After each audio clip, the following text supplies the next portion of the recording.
Hey, what is going on, Liberty fans? My name is Nick Kirby. Welcome to the A Sea of Red live podcast. This is the basketball edition. The show is presented, as always, by Jason Porter Real Estate, covering all of your residential and commercial real estate needs in the Lynchburg area. I am joined by my main man, the Reverend Will Matthews. Tough weekend, Will. Have you recovered? Man, I don't think I'm fully recovered. We had 2 bad weekends in a row. But I'm ready to move on. It's Thanksgiving week. We're coming up on some big tournaments that we're going to talk about here. So ready to go and look forward to coming into this Thanksgiving and fall stretch. Yeah, absolutely, for sure. Well, coming up on tonight's show, we're going to have a Sea of Red social media director, Zach McLaren, coming on. He was at Liberty Arena for that wild game on Friday night. We will be talking with him, diving in a little bit deeper into that. And, of course, college basketball picks with the red-hot Richie Longshots, who seems unstoppable at this point. But we'll see what he's got cooking for Feast Week. He's the godfather of my children. Are you paid to say that, or? Man, if he can win them a lot of money and put them through college, we'll put it in writing. We'll put him in the will or something. All right. Well, before we get started tonight, if you are watching on YouTube, please take 2 seconds, hit that like button, and also while you're there, subscribe to the channel. Sea of Red has been posting all kinds of great content, press conferences from Hugh Freeze, from Coach McKay, all kinds of good stuff. So liking and subscribing really helps us continue to grow the brand and continue to pump out great content for you. The Sea of Red podcast is also available on Apple Podcasts, Spotify, and SoundCloud. Be sure to subscribe and leave a 5-star review on your favorite platform. We greatly appreciate it, as it really helps us grow the show and provide more content for you. All right, should we go ahead and bring Zach in? Will, what do you think? Let's do it. Zeke. All right.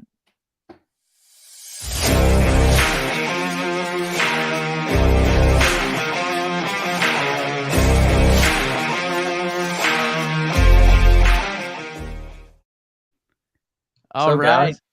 What is going on, Zeke? How you doing tonight, my man?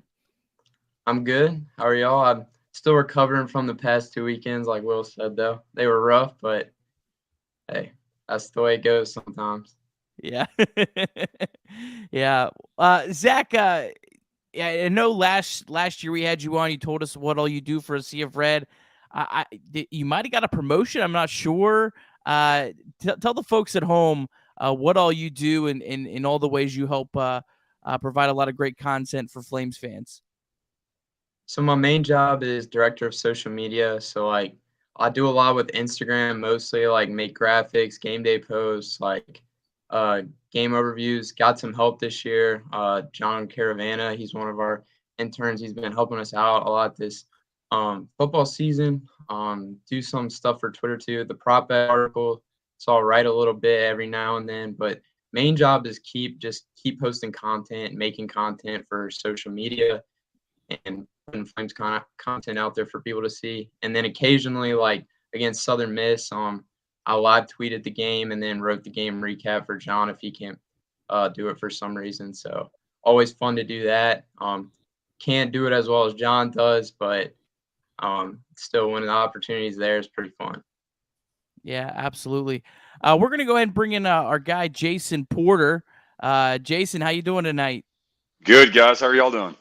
Good, good.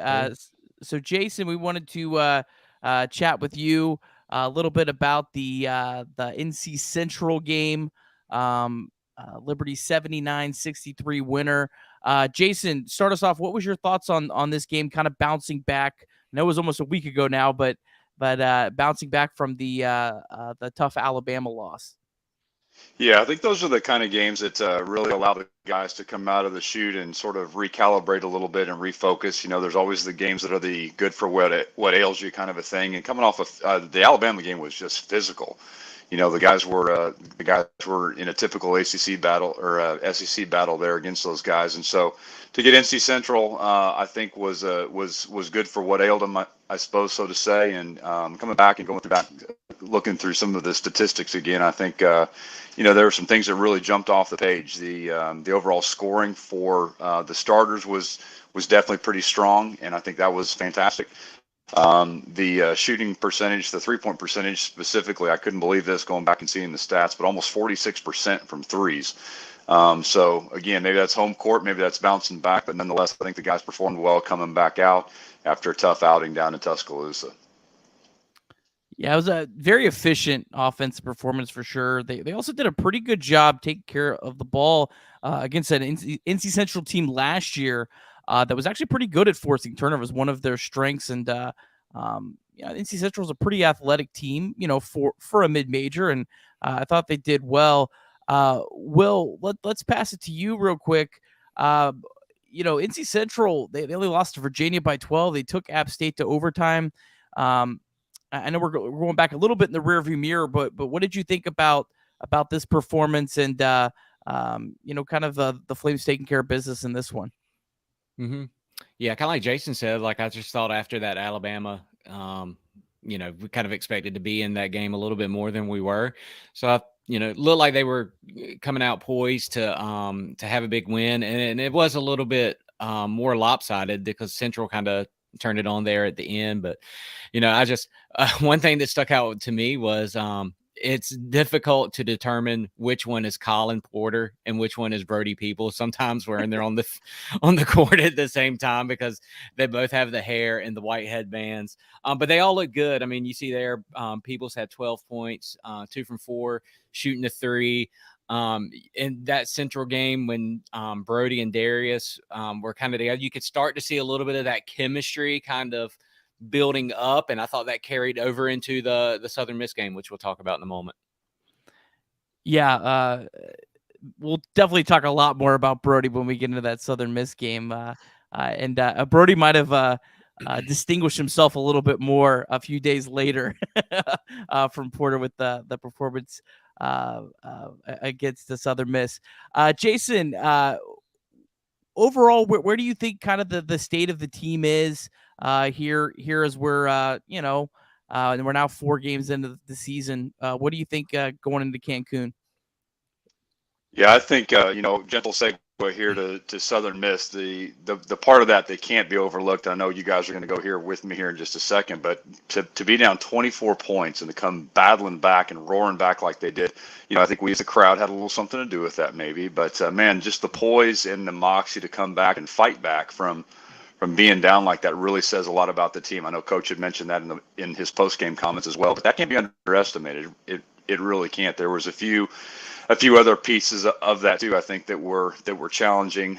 Just the quick start that Southern Miss came out to, and again, anyone who dug a little bit into the stats knew that this was not a pushover team or anything along those lines. I mean, very athletic, very long. Some of those guys came on the floor during warm-ups, and I was like, oh man. So I think there were some matchup challenges, but again, for the guys to have been down, the halftime adjustments, whatever the coaching staff did, definitely came back to help out as well. But I think it's kind of like a typical McKay team. It feels like you never know who the number 2, 3, 4 guy is going to be that night, right? Because we know that Derek's always going to get his, but who else steps up is kind of always the X factor for the other teams to guard against. All right, Jason, I'm going to put you on the spot here. I want to get your thoughts. I didn't mention this. Any thoughts on Caillou? Hopefully, I'm saying his name right. I practiced it earlier, and now I'm all nervous that I screwed it up. What's your thoughts on Liberty adding a 7-foot skilled big man? Yeah, I would love to tell you I've done a deep dive there too, Nick, but I haven't yet either. But I love the fact, obviously, you've got some unbelievable height coming in. I also love just the way that Coach recruits and the staff recruits. They do such a good job doing that. Maybe he's calling into the show. But I think there's going to be a solid addition there with him and his ability to be able to come in. I also know, as you guys do too, that it's not just basketball players, it's character guys that Coach is always priding himself on bringing to campus. And so it'll be great to kind of see how he comes in and mixes up with the guys. It seems like the social media buzz about him from his future teammates is really, really high too. Should be a great addition. Yeah, a little more on Caillou. John pumped out 2 really good articles over on ASOR.com. Make sure you check those out. But 7-footer out of China, moved to the United States just this past summer after graduating high school, and played for one of the top post-grad programs in the country, Link Prep. Highly skilled, shoot threes. Seems like he kind of fell in Liberty's lap because of how well Liberty works with international students. So kind of a cool thing seeing the university as a whole attracting a player, not just the program itself, which is really cool. So teams that were reportedly maybe interested. Now, this is from his coach, so I'm not necessarily going to lock this in for sure. But Cal in the Pac-12, Boise State, San Francisco, Missouri State, and future Conference USA rival Louisiana Tech were reportedly interested. And he also played in the NBA Global Academy. The Shanghai Sharks, a professional team, wanted him. That's a team that Jimmer Fredette was playing for recently. And he also might play for the Chinese national team. Zach, I want to kick it to you. What was your thoughts on this signing that really kind of came out of nowhere? Oh, I mean, I was excited. Like, when I saw that news, like you said, it came out of nowhere. And I was like, man, first of all, you see 7 foot. That's usually like, because all like you see teams like Florida State, like it seems like the minimum requirement for their guard is to be like 6'5". So height isn't everything, but I mean, it's nice to have like a big man down there. And the fact that I got excited about reading at least John's article is that he's very fluid, like kind of like a hidden gem. He can stretch out teams, hit a 3. He's skilled and moves well. Like Jason, I haven't done like a super in-depth like report on him or anything, but like based on what I've heard and seen in the few highlight clips I've seen on social media, like, I mean, he seems like definitely a hidden gem, special player. And I mean, it's gonna be huge to add him to the roster going into Conference USA. That's for sure. Not even sure you could do a really big deep dive on him because there isn't all that much information about this guy. It's not like he doesn't even have a recruiting profile. Like any of the other guys that you would see. Well, what was your thoughts on this?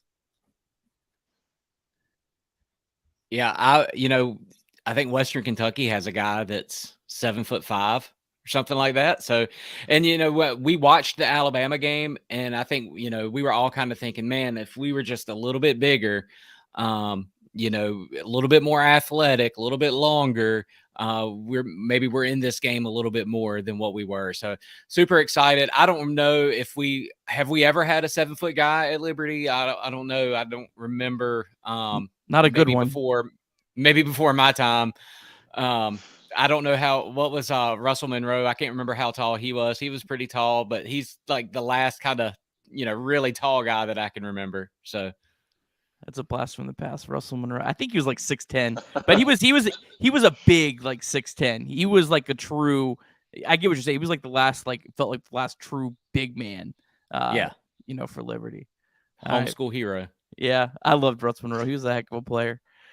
Well, Jason, before we get you out of here tonight, take a minute. Tell us about what the real estate market's like. CF Red always appreciates your support of all of our shows, and tell us what it's like. Maybe some tips for people out there looking to buy a home and how you can help them out. Yeah, absolutely. Thank you, Nick. I appreciate that.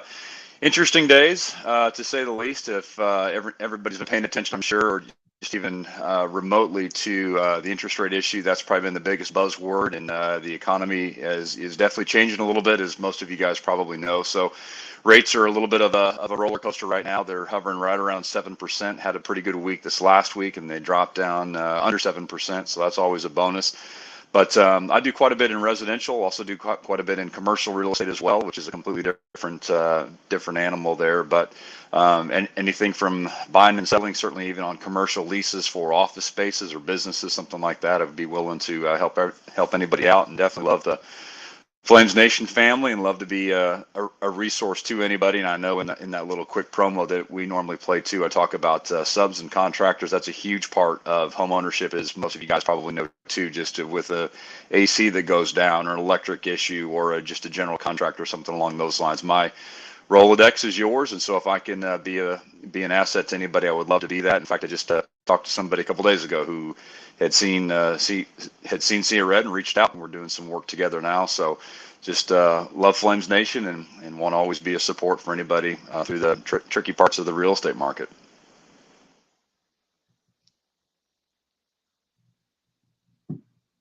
You're on mute, Nick. I'm muted. Sorry. I was clicking around and didn't want you to hear the clicks, and then I made it worse. But no, Jason, we appreciate your support as always.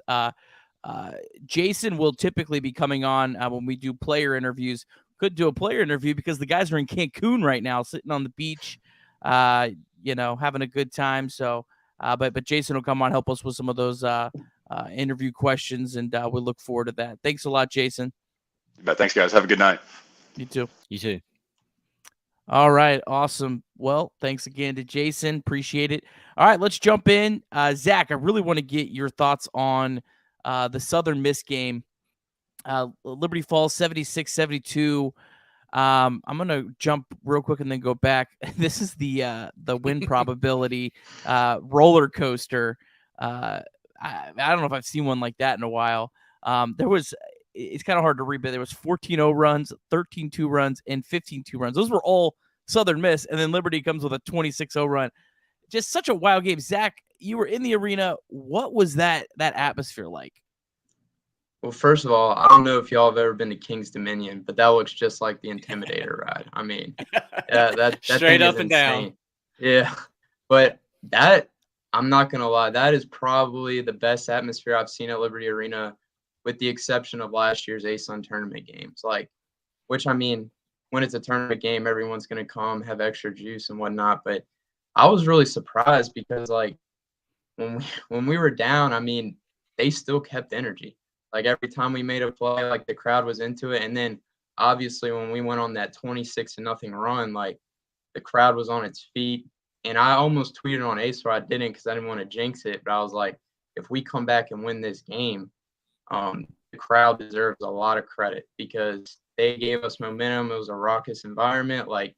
It was cool to be a part of. Unfortunately, I thought once we took the lead that we were going to hold on to it. Didn't happen, but and I'm sure we'll dig in depth to it a little more. I think the turnovers really killed us.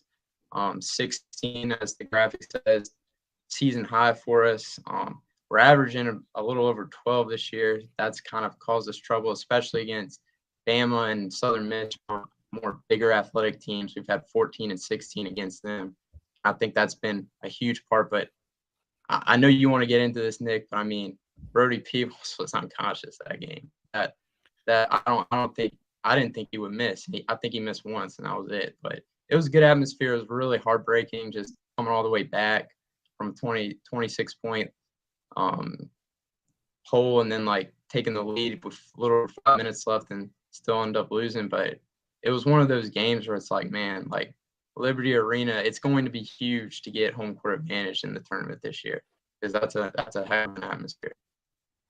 Yeah, absolutely. And we'll get into a little bit more in depth. But before we go any further, I do want to play. I clipped up a little bit of McKay's post game, and I found his post game conference so fascinating because I've never seen him so positive after a loss. Coach McKay's not usually a sugarcoat guy after a loss. He's typically, not throwing chairs, but he's disappointed. he didn't feel disappointed. Watch this, and I want to hear you guys' reaction to this. And for anyone that had some critique of our non-conference schedule, if you were at the game and you saw that team that we played against tonight in Southern Miss, you'd realize that's a really good basketball team. They're old, they're experienced, they've got size, length, athleticism, they're well coached.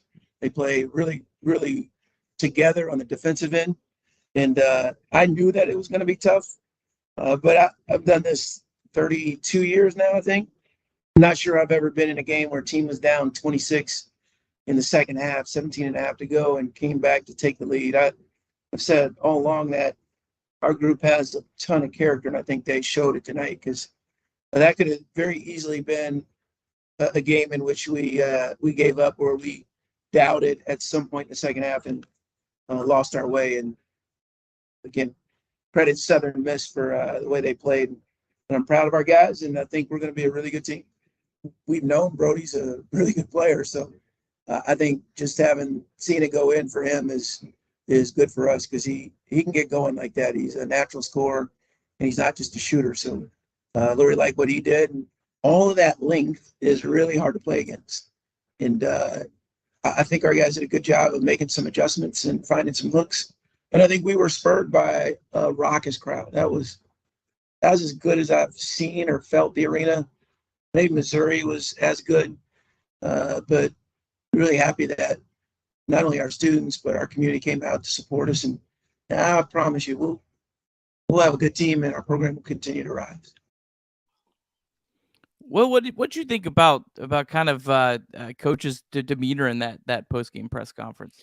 Yeah, I'm with you. Like I thought he sounded pretty positive about it, and I don't know if some people say there's no moral victories, but that's pretty close. I mean, you're down 26. Liberty Arena, from somebody that was not there, Zach, it looked and sounded the most hype I've ever seen it, even more so than watching the Missouri game last year and watching the tournament games. So there's probably, it seems like it's the cool thing this weekend to critique our Liberty's coaching. And I don't have anything to critique because I don't know basketball like Coach McKay does. There are some things I have questions about, but it's not necessarily a critique. It's just questions. But, just right off the get-go, their size and their defensive rotations look to be really bothering Liberty, and to come back down from so much, I mean, there's a lot to be positive about. That would be as close to a moral victory as you could get. Yeah, but it sure beats not losing by 30. I mean, yeah, and look, it does matter. I mean, this will absolutely affect the efficiency numbers. We'll get to in a minute. Liberty dropped to 100 in Ken Pump. They probably would have dropped to like 120 if they would have lost by 30. And that's not, I don't think that's hyperbole either.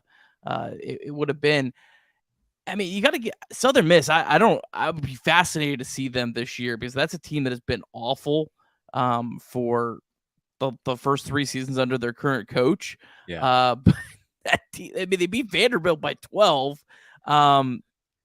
Austin Crawley and Hassey, they were just unreal. They were 7 for 14 from 3 combined. Hassey's kind of what I'm dreaming of with you a little bit, hopefully that stretch big. With me or with you? I was just joking.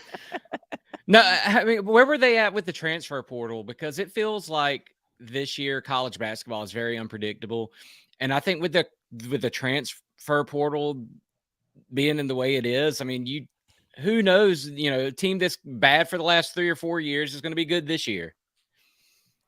Yeah. Zach, what did you think about Southern Miss? I mean, they felt like a legit, at least borderline NCAA tournament team this year. And that team was 1-17 in Conference USA last year, but they also didn't have half these guys. Crowley was a transfer from Ole Miss in the SEC. Right. Oh, without a doubt. I mean, and they're in the Sun Belt, which isn't a stereotypical powerhouse basketball conference. I definitely think they'll compete. I texted you in the game. I was like, Austin Crawley should be in the Power 5. And then you told me he transferred from Power 5. I'm like, that adds up. I mean, he was a bucket.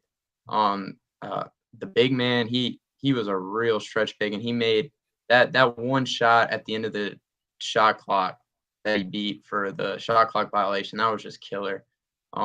He was hitting us from outside. He was getting rebounds. We had a real trouble with him, especially in the second. Crowley was kind of going off in the first. He didn't really do too much or as much in the second half. And then the big man kind of took over like a 1-2 punch. But I got to give Southern Miss credit because as much as I hate to do it, but I mean, they were up 26. They gave that up, lost the lead about 5 minutes left. I mean, with that kind of crowd in that environment, like, I mean, the fact they didn't crumble and were able to come back and not come back, but like win that game and kind of weather the storm, I mean, that's very impressive and shows they're a well-coached team and a team that's really built for March, to be honest. Like, would not be surprised if they did well in the Sun Belt tournament and went there, and their athleticism gave us trouble early defensively. I mean, I heard people in the stands in front of me, they're like, man, we can't get a rebound. I mean, that's not really true. Like, we're not as tall as them, but the pack line, when you're all inside the pack line box, if you will, except for the on-ball guard who's outside the perimeter, I mean, you have a better shot at getting a good rebound. And Joseph Van Zandt, he's like 6'3". He leads our team in rebounds with 6.3 a game. And he's one of the best rebounding guards I've seen. He's been getting that. Where the size and athleticism really hurts us is they're able to stay with our guards better, poke the ball out, kind of cause turnovers, and then get in transition, which will mess us up. And then on offense, and then if we're on defense and like, there's a lot of switches on screens, and then maybe you'll get like Colin Porter on one of their big man, and it's a mismatch. But that's kind of where I think it hurts us the most, not necessarily rebounding. But I mean, Southern Miss, without a doubt, that was kind of a long answer, but they're a really good team, and I mean, we fought hard to come back. Like Coach McKay said, it kind of shows how much fight our team has, and especially for them to beat us in that environment. I mean, I thought that was very impressive. Yeah, that Hase, I don't know if that's how you say his name or not. Yeah, he made some clutch shots down the stretch, and they shot lights out there for a little bit. So, it sucked that we did not pull that out because that would have been, I don't know if it would have been like the greatest win in Liberty basketball history, but it would have been the most exciting for sure. It was definitely going through my head, like, hey, what would this rank, in the all-time games? It definitely would have been, I don't know, top 5, top 10, for sure. The rebounds were 30-30 in that game, and Liberty out-rebounded them defensive rebounds, which is Liberty doesn't try to get offensive rebounds, so I feel like for Liberty's size, like rebounding is not a problem at all. But there's two things that I see that are really concerning to me. I'll start with the positive here. Liberty is offensively is looking great when they get shots up. I guess I should say shooting wise. This team has been unbelievable offensively. Friday night set a record in the Ken Pom Era. So that's since 2002. The highest 2-point free throw percentage ever in a game, 75%. They were 12 for 16. They shot the 3-ball well. If they get shots up, they're going in. I mean, they're out shooting everyone else. But the problem is two things, and I want to start with this one, and I'll get it to you, Will. 16 turnovers, the worst rate since November of last year, and Liberty had some pretty bad games after that. Turnover-wise, that was a problem, a theme throughout the year. And that was really the concerning part. Now, a lot of it was the first half, and I know Southern Miss, we give them credit, but I feel like we're giving a lot of people credit on the turnovers. Is this really kind of concerning you, or do you think that, hey, we just need a little bit more, a little bit more with Colin Porter getting acclimated? He had 4 in the game. What do you think, Will? I don't know. It concerns me for sure. I don't know, but it just seems like there are certain guys that it's like they're trying to shoot the ball before they catch the ball, trying to go into the basket before they catch the ball. We even saw Darius make some turnovers where it was like, man, Darius, what are you doing? And that's just because he was, at times double teamed and triple teamed, and he's trying to get out and trying to create space or get the ball out, and then just makes an unforced error.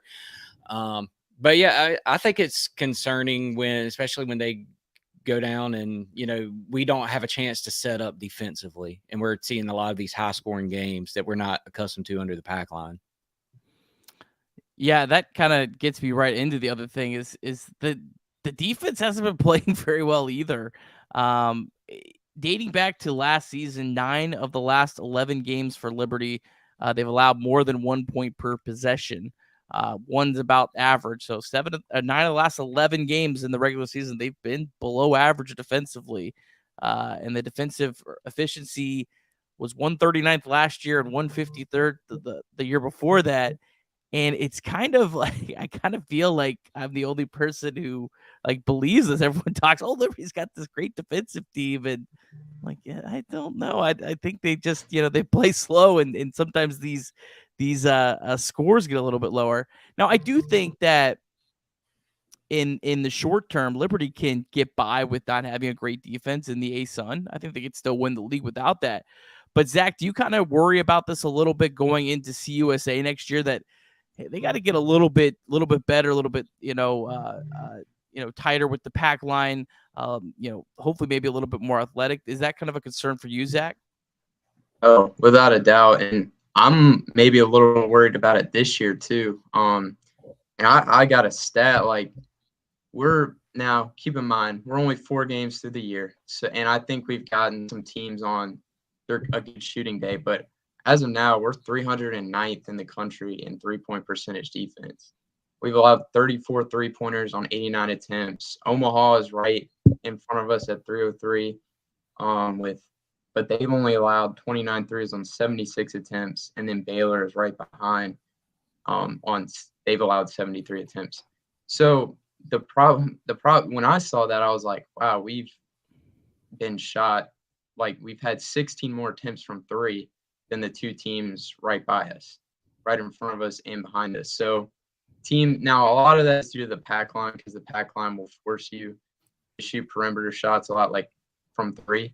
But I mean, if they're shooting a lot more and our opponents are still shooting at a high percentage, that's what's concerning to me. Maybe we're just having trouble with the screens closing out. I'm not sure what the exact solution is to it. But like you said, and then I think we're allowing 68 points per game, something like that. That's not what we're used to. Last year we were in the 30s in scoring defense, but before that, and we had a lot of veteran players like Caleb Holmesley, Miles Baxter-Bell, Scotty James, et cetera, et cetera. But we were top 10 consistently in the nation in scoring defense. It was rare a game we had an opponent get into the 70s, and sometimes, especially in conference play, the 60s. High 60s. I completely agree, Nick. I think we really probably need to. I don't want to say if we're going to compete in Conference USA, I think defense kind of has to be the driving factor in that. And like Will said earlier, the turnovers kill that, because then all of a sudden they're out in transition. And like you said, we don't look for offensive rebounds because we're getting back on defense to get set.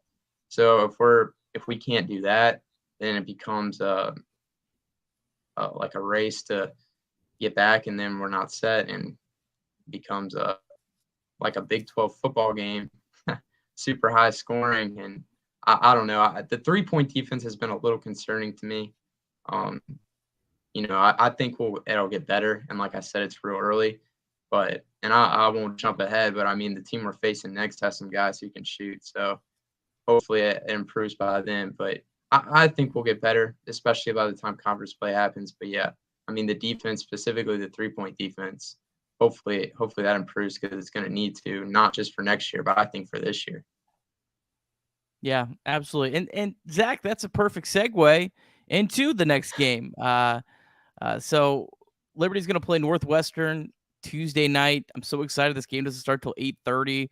Hopefully my kids will be asleep. I can have a full focus on the game. I'm so pumped. I know Will's gonna probably stay awake for 10 minutes of the game. Is that game on Flow? Is that game on Flow Sports? No, baby. No, that's the other side of the bracket. We are on CBS Sports Network. We are not on the Devil's Flow Sports. I'm just gonna give credit to Ian McCall for that. I'm gonna say it's it's his responsibility. So I don't know. But here's some quick notes on Northwestern. They are 4-0. They beat Georgetown on the road by 12, but did in their last game only beat Purdue Fort Wayne by 8 at home. So, yeah, a little bit of a mixed bag there. They're a veteran team, 3 seniors that have been at Northwestern all 4 years, 3 starters that have been there all 4 years. They're a team that doesn't beat themselves. They were 8th best in the country last year in turnover rate, meaning they just rarely ever turn the ball over. They've been a pretty average shooting and defensive team, literally like middle of the pack in just about every statistic. But the one really good thing is they were 322nd in the country in three-point defense. So hopefully Liberty can continue some of that hot shooting that we saw on Friday night. And you know, this is a really tough game. This is a top 60 KenPom team. This would be the kind of win that really changes your whole season if Liberty was able to knock them off. And then real quick, Auburn, I don't really have to tell you about them. They're really, really good. They're a top 25 team. If Liberty was to play them, anything would be gravy because you're assuming you beat Northwestern. Liberty could lose to Auburn by 30 and whatever. You would feel good leaving Cancun. But Bradley, they're sneaky good too. They were picked second in a very good Missouri Valley. The team picked ahead of them, Drake, is really, really good. A team that I could see maybe being like an 8 seed in the NCAA tournament. That's how good I think that Drake is this year. Will, what is your thoughts kind of coming into this Cancun challenge? This is a really, really tough tournament. Either way, win or lose the first game, you're going to be playing a good team again the next day, 24 hours later. Mm-hmm. I'm going in with trying to lower my expectations, especially against a Big Ten team, possibly against the SEC team. Bradley is, they're always a pretty good, mid-major team, and they've been that way for a long time. You just hope that one of these teams has an off shooting night where they are just not hitting any threes, and we can take advantage of that. And, we saw a little bit, we didn't talk about this yet, but in the North Carolina Central game, we saw Darius grabbing at his side a little bit. Coach took him out against Southern Miss. Don't know what's going on. At halftime, Southern Miss, Matt Warner asked Coach, "Hey, is Darius McGee okay?" And Coach didn't really look like he wanted to talk about it a lot. So, don't know what's going on. He played a big part of that big comeback. And then part of my critique was, should Brody have been shooting some of those threes at the end of the game? But if Brody and Darius can get that chemistry going, Brody hit some threes, Darius getting a rhythm. If they have an off shooting night, anything's possible. Yeah, Zach, what are you looking forward to coming into this tournament? Well, like you kind of alluded to, literally every team in this tournament, in my opinion, is really good. Like Will said, Bradley, they're constantly one of the better mid-majors. Like you see them in the big dance quite often.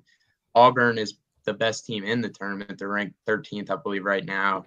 They got a veteran team. They kind of just do everything well. And I was doing a little more of a deep dive into Northwestern compared to the rest of the teams just because that's who we're playing next. And as of now, they got 3 players in double figures, averaging double figures a game. And those 3, they shoot 30% or higher from 3. Robbie Barron, I think is how you say his last name. I think he's their best player, and he could be kind of like what Felipe Haas did to us. Hopefully not, but he's 6'9". He hasn't shot a ton from 3, but he's been hitting when he has. He's shooting 50% from long range. He's led them in scoring a couple of times, averaging over 13. And their defense. If you look at the scores of their game, they've held teams to 54, 46, 63, and 52. Now they're not powerhouse schools, but they're all Division I opponents. It's not like it's region or anything. So this is a really good team.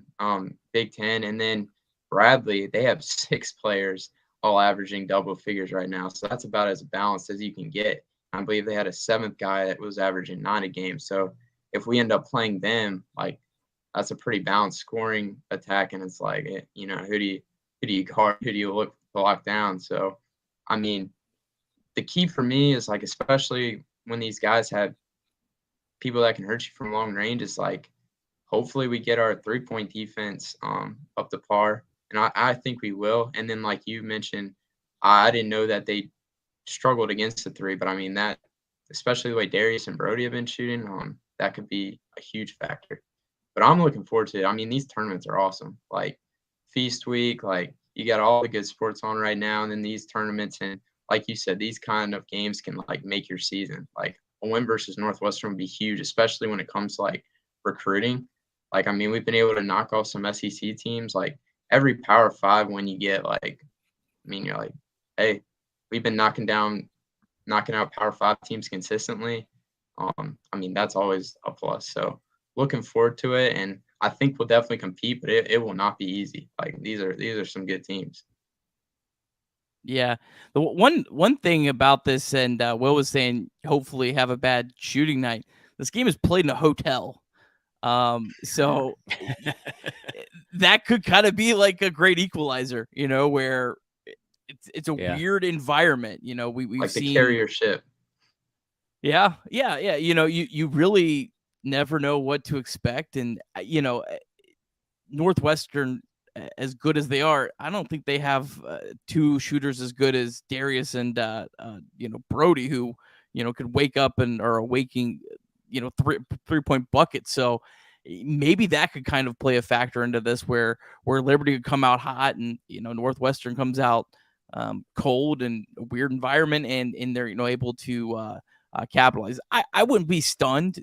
I'm not going to predict that Liberty's going to go out and knock off Northwestern, but I don't think I'm not looking at this game like, yeah, this is a for sure loss. I think Liberty is absolutely capable of coming out and beating a team like this, and I think this will be a great challenge to kind of see where Liberty's at. Guys, would you, either one of you, be happy if Liberty just got out of here with one win? I would. Oh yeah, I would gladly take that right now. Yeah, I don't know if there's any team really outside of maybe the top 5 or 6 teams where I would say, "Oh, Liberty has no chance." I mean, I think we would have a chance against almost anybody. But yeah, one win, I would be ecstatic about that. Yeah, I mean, I'm with you, Will. Like, pretty much any team you throw at us, like, as long as we have Coach McKay on the sidelines and guys like Darius McGee, like, I'm pretty confident we can compete and maybe pull off an upset win. But no, I'd be very happy with one win. I mean, especially if it's the first one. I think that Northwestern game would be really big. And then even if it was against like Bradley, like, I mean, that's a very good mid-major to have a win on your resume. Like, I mean, obviously, give me 2 or 3 all day, but I'd be very happy with one win. Yeah, absolutely. And Bradley's a win that could age really well too as the season goes on. Yeah. Let's get to an update of the ASUN. If you're watching, we have the Ken Palm rankings updated for you. The net rankings were just announced. I think they're going to come out December 5th. So the net rankings will be out here soon. I have no idea where Liberty would be. I could see Liberty being like 50th or 200th. It's going to be really fascinating to see where they come in the net rankings, just because at this time of the year, there's a lot of weird stuff. And then Liberty kind of also has a very weird like profile right now. But looking through some of the ASUN, here's some of the news and notes of the week. Lipscomb, man, I hated on them in the preseason. And what have they done? They went out and they beat Bellarmine. They lost at Notre Dame by just 1 this week. Yeah. So Lipscomb's up to 2nd. They're playing really well. Stetson, they were playing a tournament out in Dublin. They had a game at 5 a.m. on Friday morning. They beat Ryder by 10. They were a 5-point underdog in that game, and then they lost to Niagara by 4. So Stetson, they're playing much better than expected. FGCU got humbled a little bit. They got blasted by 31 points to Tennessee. So interested to see kind of the direction of their team this year, as they had the big win over USC, but then they've lost 2 straight since. Austin P, who got destroyed by North Carolina State in their first game. They won at South Florida. They were 6-point underdogs in that game. Jacksonville State, 0-2 so far in D1 games, lost by 42 points to Alabama. So that made me feel a little bit better about the Alabama game. But Jacksonville State, I know they lost a lot of guys. I know they're trying to fit a lot of pieces together. North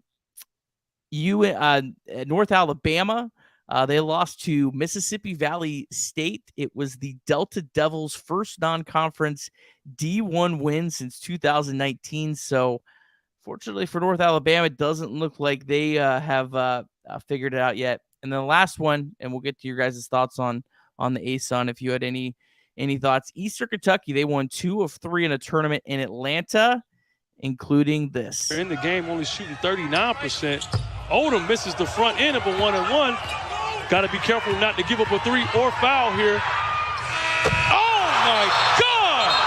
Cooper Robb hits a 3, a step beyond half court from the left side to win it for the Eastern Kentucky Colonels, 62-61 as time expired. So, yeah, Cooper Robb, what a shot. So, yeah, I mean, overall, I think the ASUN's playing pretty well. A lot of teams playing a lot better than I expected, and then, like, a team like Jacksonville State is not playing, kind of what I expected. Will, any thoughts on the ASUN here as we're getting into the Thanksgiving this week? Mm-hmm. Yeah, this is why I love the KenPom rankings, because it just kind of, you get to see that ebb and flow of how a team is doing from game to game. And of course, we've got the PhD in KenPom himself, Nick Kirby, here to kind of break it all down for us. But, it seems like a lot of these ASUN teams have some signature wins, and hopefully going into Cancun, we can grab one of those put on our resume. Absolutely. Zach, any thoughts on the ASUN? Yeah, I mean, the ASUN, I think this year is as strong as it's ever been since we've been in the conference. Let's come out. I'm with you. They kind of surprised me right now. That was a good win they had against Belmont. But, I mean, they still got old man Asajala there, and he's a good player. And, I mean, he's going to keep them relevant.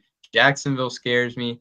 I'm pretty sure they had a better scoring defense than we did last year, which that's the first time that's ever happened since we've been in the conference, and they got a good scoring defense again this year. I think Kennesaw State has steadily improved every year. And then FGCU is the one that really scares me. I know they, like you said, they've lost a couple since beating USC, but they were within 1 point of Notre Dame. And, I mean, they got the combo of Kato and Chase Johnston, Stetson transfer. And, I mean, they got another Power 5 transfer, coach with Power 5 experience. I think once they gel, if they gel at the right time, like right before March, that could be scary. And then Stetson, man, they're so hot or cold. Like, they start off the year by beating Florida State after losing to a Division II school in the preseason. And then, like you said, in that tournament, they lose to Niagara and then beat a team they're underdogs to. Like, I mean, you never know what you're going to get with them. They're like a trap game every time. Like, every time we face them, I'm like, which team are we going to get? Like, is our KenPom ranking going to go, or are we going to, like, win, like, and cover? Like, they scare me. And then North Florida, I mean, they're not going to compete for, like, the ASUN regular season title, but, like, that's just a team I don't want to face in the tournament just because they live or die by the 3. So, and if they're hitting, like, they can beat pretty much anyone. They'll beat whoever the top teams are, they'll beat them at least once, and then they'll get creamed by them the second time. That's the kind of team they are. But I think Bellarmine, they beat Louisville, but everyone's been beating Louisville.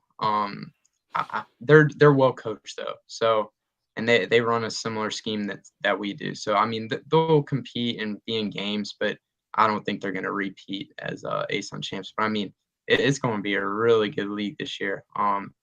Like I said, I hope we can get that top seed and host all the tournament games because we're going to need that the fans backing us come tournament time, because it is not going to be easy. If we win the ASUN this year, that is by far the most impressive conference championship, in my opinion. I know the Lipscomb team is going to be the best. 2019 is going to be the best team that we face, and none of these teams are that good. But just from top to bottom, I mean, I think this is the best the conference has ever been. Yeah, I think you could be looking at the most difficult quarterfinal matchup that Liberty's ever had, in the ASUN. And I think Florida Gulf Coast, they are the one team on this list that they may not end up second or third. We'll kind of see how things shake out. But they're the one team that I think could beat Liberty without Liberty playing all that bad. Like every other team, Liberty's got to play bad for them to beat them. Like Bellarmine's not going to come out and just beat Liberty. Liberty's got to do something bad. Florida Gulf Coast could actually win a game where Liberty plays pretty well. That's kind of, I feel like, the difference of teams, at least from what I've saw so far. We'll see a lot of changes kind of as this year goes on. But yeah, Zach, any final thoughts here, my man? We really appreciate you coming on and your insight, being at the Southern Miss game. Any final thoughts before we get you out of here tonight? I mean, not really. Thanks for having me on. It's always a pleasure. You guys do awesome job. I enjoy watching the show all the time. Like, do really great work. The graphics are insane. And I mean, just go Flames. Hopefully we can get at least one dub in Cancun. But yeah, thanks for having me on, guys. Yeah, absolutely. Thanks so much, Zach. Really appreciate it. You know what time it is, folks. Here's the Liberty Line.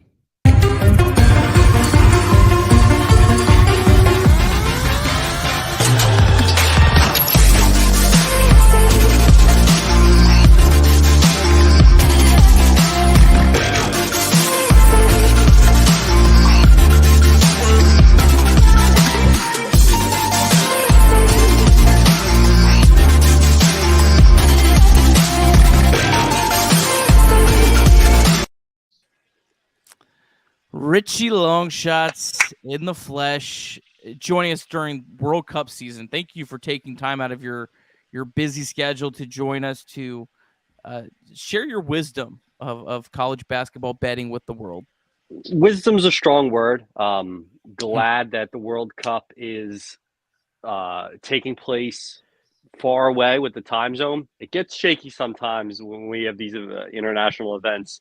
I think the last Olympics, there were events going on at 1 a.m. It's terrible. The Olympics and the World Cup should be in America, England, and then after that, just kind of rotate it out because I think it should just be on. I think it should just be on Jersey time. I agree too. I mean, I could deal with Pacific. I could deal with West Coast time. That's fine. But this isn't too bad. Games start at I think 5 a.m. is what early games are going to be, which is not bad. But they made sure, I'm sure that Fox said, hey, USA is not going to be playing any game not at 2 o'clock, which is the latest that any of the games start. So they're smart about it. Tomorrow, game 1 against Wales, 2 p.m., 1 o'clock coverage starts. I can't wait. Super excited. I got my Pulisic jersey on today.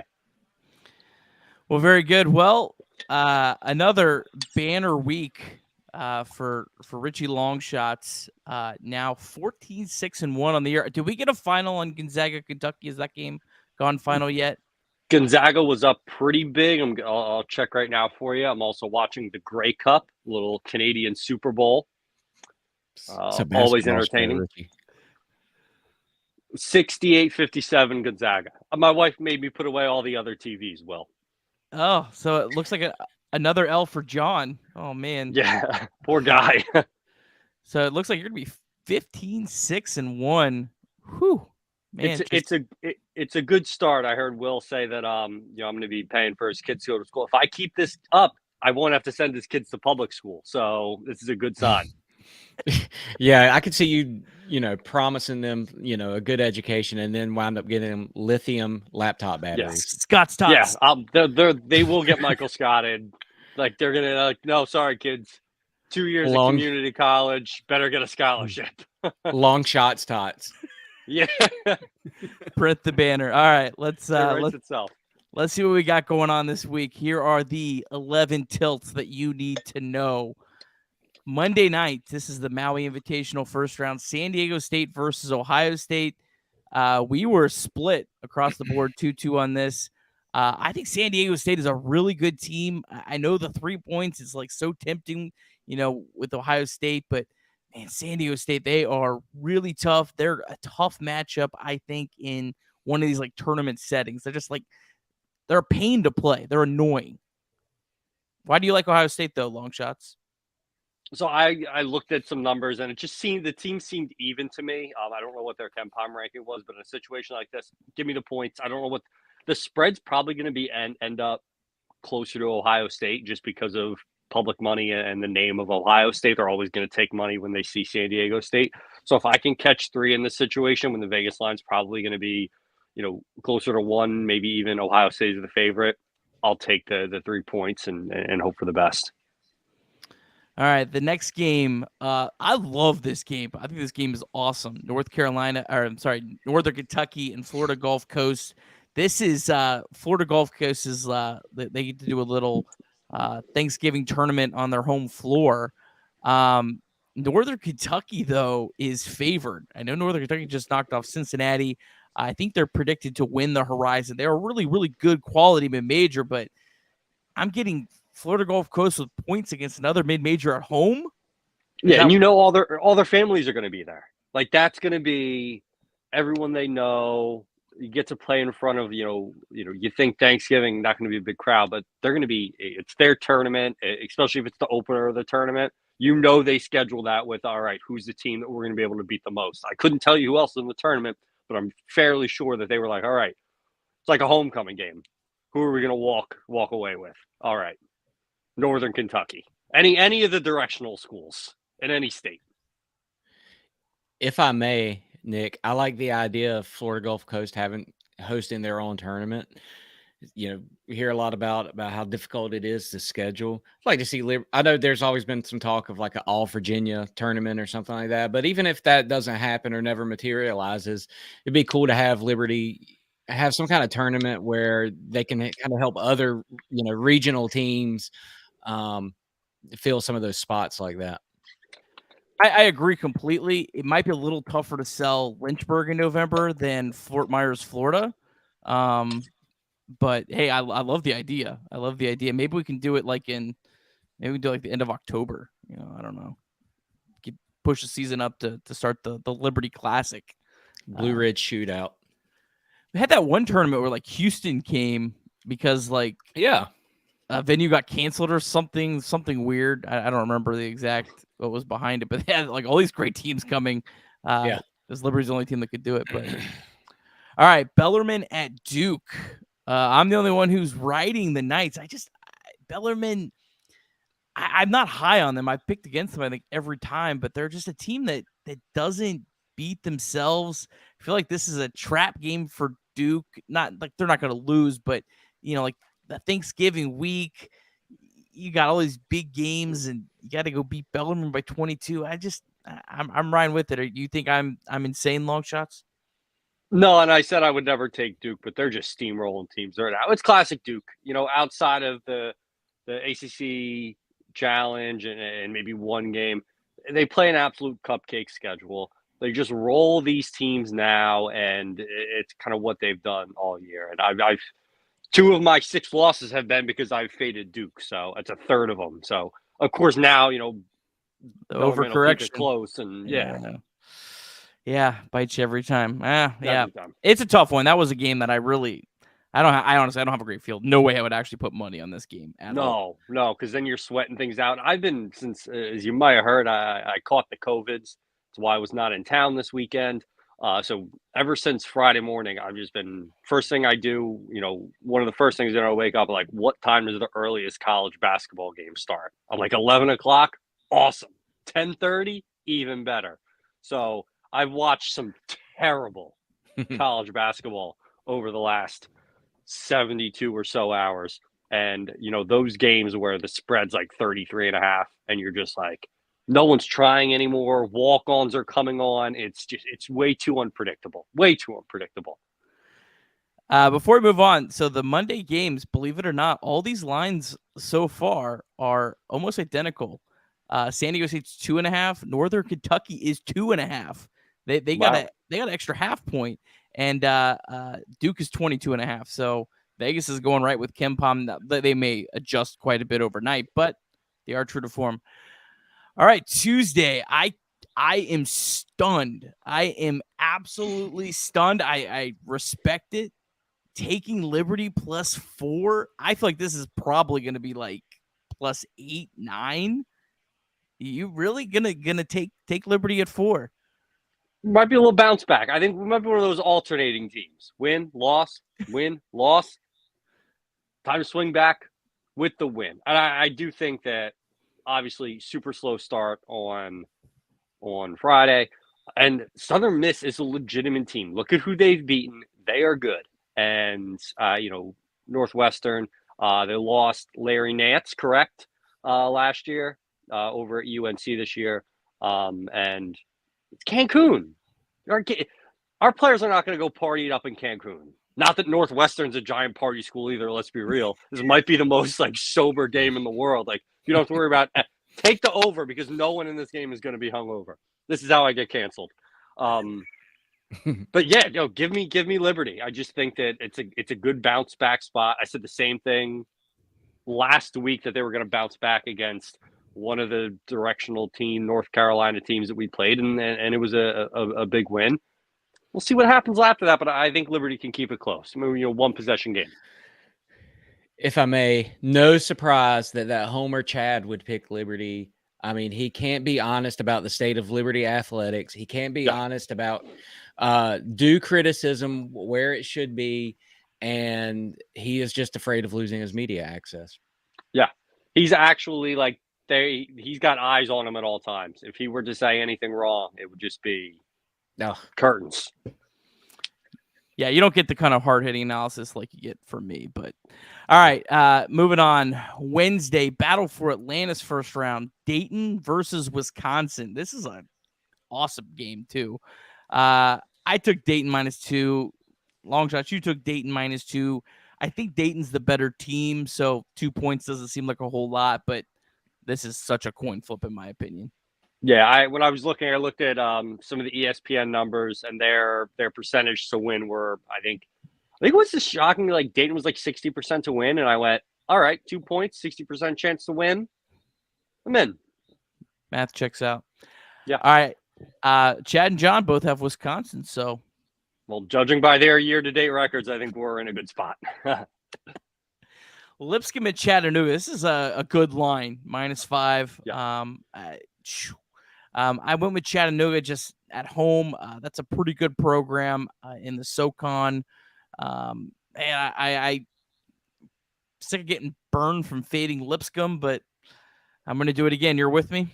Yeah, I like Chattanooga. I liked them last year a lot. They were one of those teams, I spotted early, and I went, all right, I'm gonna watch this team for a little bit. My team this year that I've been watching, Furman. Been watching Furman. They got an offense. They got a lot of players that can shoot the three. I remember watching Chattanooga last year, following them for a little bit. So, you get in the crumbs now, you can get yourself ready for March Madness. So watch some Chattanooga last year, and I like to invest in the teams that I enjoy watching. So Chattanooga is one of those teams. So that was a slam dunk. Yeah, Furman is a sneaky Sweet 16 team. Yeah, you heard it here. Yep. All right. I got some logic here because I fade North Florida every time I can. I'm taking North Florida +28 at Kentucky. I'm going to give you a quick story time. Back in 2007, went to see Liberty play at Kentucky on the night before Thanksgiving, which is what this game is. And it was a awful atmosphere. There was no students there. It was lame. It was not Kentucky, not what you would expect at all. So I think North Florida is going to capitalize. I think they're going to cover that 28 just simply because of that. And Kentucky's coming off playing Gonzaga. Just going to be hard to bring the energy against North Florida, in my opinion, night before Thanksgiving. Yeah, they just got whooped, though, against Gonzaga. So, Calipari, they might not get to eat Thanksgiving dinner if they don't beat North Florida by 35. It might be. So, now that I know what's going on in the Gonzaga game, I'm even more confident Kentucky should just – I hope. We'll see. We'll see. All right, Alabama, Michigan State. This is the PKI, I think is what it's called now in Oregon. Long shots has taken the Alabama. I mean, Alabama has looked insane, but Sparty getting 2 points. I feel like I'm getting baited into them. You didn't take the bait? No, Alabama size, the way they can shoot the ball. I just feel like their style of play can match up against whatever they need to do. They're the kind of team, all right, we're playing a pack line defense. We're going to make it work.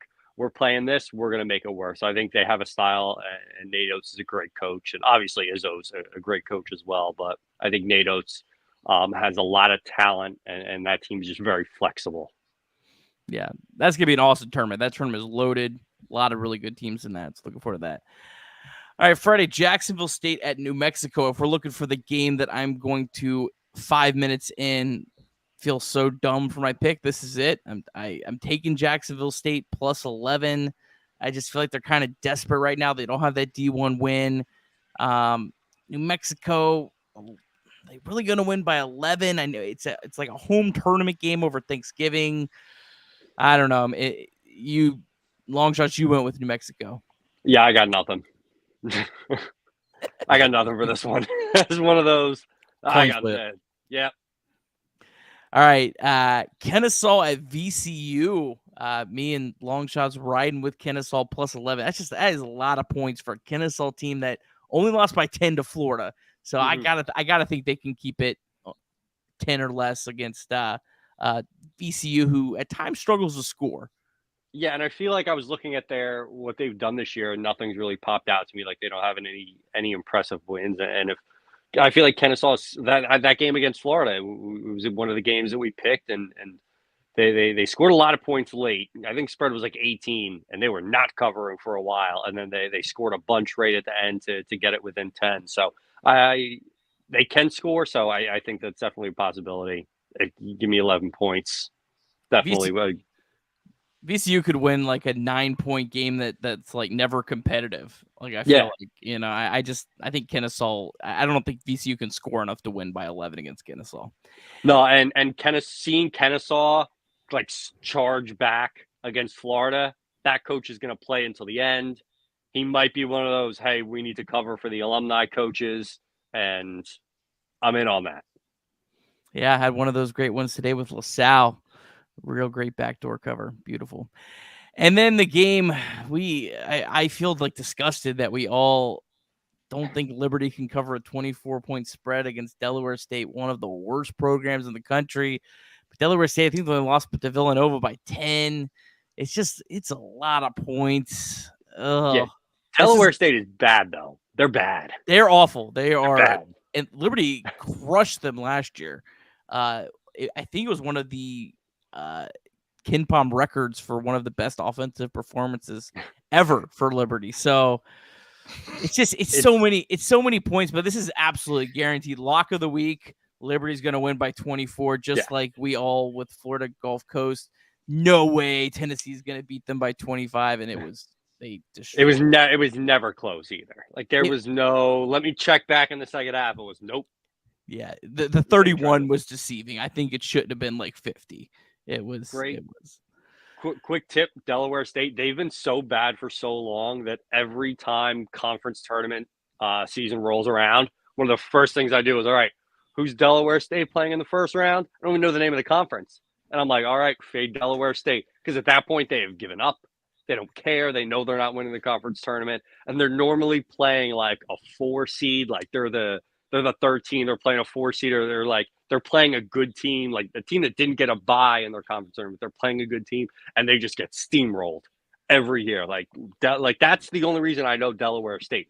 It's playing on some random channel. I have to download the app every year. But Delaware State, fade Delaware State, the first round of the conference tournament. It's an automatic win. All right. I like it. Delaware State out of the MEAC. Yep, MEAC. The MEAC, I think they have their own app. I like it. Yeah. What a season. Yeah, they lost to Virginia Tech by 38, lost to Villanova by 10, lost to Columbia by 5, and then lost to UConn by 35. So everybody's losing to UConn and Virginia Tech these days. Yeah. Good point. Except for Charleston. Charleston beat Virginia Tech today. Good for Charleston. I don't think he got the football joke, Will. Good deal. Oh, yeah. Sorry. I was at a bouncy house yesterday. Well, very good. Well, Mr. Longshots, we'll check in with you again next week. See if you can continue to ride any other you got any other feast week tips or any other World Cup tips for those of us out here that partake? So I do like England tomorrow. It's the opener, 8:00 tomorrow morning. I think England will score more than 2.5 goals. It's plus money. They have a really, really good offense. Their defense is suspect, and I don't trust Pickford in goal, but they have a world-class offense. Harry Kane, I think, is going to score 2 goals right off the bat. And then on top of that, when you have Callum Wilson, who's going to come off the bench, Saka, Sterling, a ton of options. I could be making up fake names right now, and you guys, you have no idea what I'm talking about. Ted Lasso. Yeah. Jamie Tart, and they're going to do great. No, Feast Week is all time. And I feel like Feast Week now, it's like 2 weeks. Like, to me, Feast Week started Wednesday-ish. And I'm like, ooh, is college basketball on? Or the Penn State was playing at like noon on a Wednesday. It was just, it's a great time of college basketball season. To mix in the World Cup with it, it's just a great time of sports. Remember, bet with your head, not over it. There's a disclaimer. It's all in good fun. I'm not putting money on every single one of those games. That would be very irresponsible of me to do so. So just be smart. I've seen a lot of articles. I've seen a lot of stats that gambling on sports is a legit issue for a lot of people, and it absolutely is. And so just be smart and don't be an idiot. And don't bet over your head. Tithe, too. Tithe. If you do win, tithe. Right? That's the Amen. thing, right? Amen. 10%. I preach. I like it. All right, you need to get the gambling hotline number on the bottom of the screen there. Yeah. We'll work on it. Next week. All right. Yeah. Well, thank you, Richie. Appreciate it as always. Guys. Have a great week, bud. Happy Thanksgiving. You too. All right. Richie Longshots. What a treat. He's dominating. We'll see if he can continue to ride this out. Well, Will, I'm excited for this week. Excited for Liberty, get 2 cracks at 2 really good teams. I got a good feeling. Even if we go 0-2, I think Liberty's going to come out and compete, and I think we'll feel pretty good going into next week. Yeah, I think they probably feel pretty good after that Southern Miss game. I have a personal connection with that Southern Miss team. Jason Porter would like this, but their athletic trainer was one of my best friends growing up. His sister babysat us. Used to go to his house every day in the summer, play in the pool. Played on the same baseball team, and so I was really just hoping we would pull that one out and I could have something on over somebody. But I think they'll be feeling good after that, going into a couple of tough games where they're going to feel confident. Yeah, absolutely. Well, it's been a lot of fun. Appreciate everyone tuning in tonight. As always, hit that like button, subscribe to the YouTube channel. We really appreciate it. Sea of Red Podcast is on all of your favorite platforms, Apple Podcasts and Spotify. So rate, review, subscribe, all that kind of fun stuff you hear on every other podcast. Well, for Will, for Zach, for Longshots, for Coach McKay, have a great night, everyone.